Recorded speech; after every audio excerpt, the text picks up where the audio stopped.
今日帶大家嚟土瓜灣一個單位，全屋391尺，一房一廳，全屋嘅家私總共先用咗5萬蚊咋。首先我哋入嚟睇下呢一個玄關 C 字櫃，主打美觀同儲物嘅功能。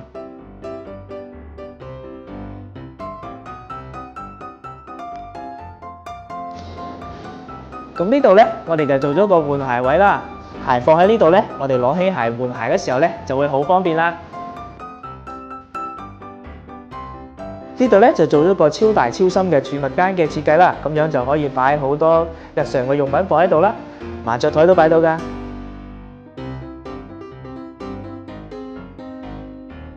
因為業主得一個人住，所以呢佢嘅電視櫃就做咗個電視矮櫃就 OK 啦，咁就可以擺放佢中意嘅沙發啦，同埋一啲 WiFi 用品。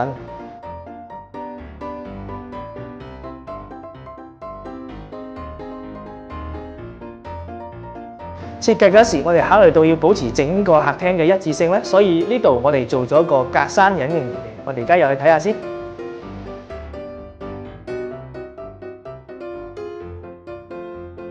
主人房就做咗油壓床啦、書台啦，同埋呢個咁靚嘅滿牆長紅玻璃衣櫃啦。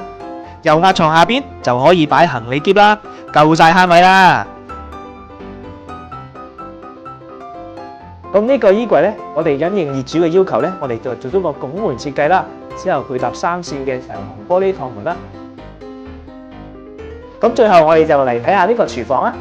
廚房以原木色同白色為主，望落去簡潔舒適，收納區域分明。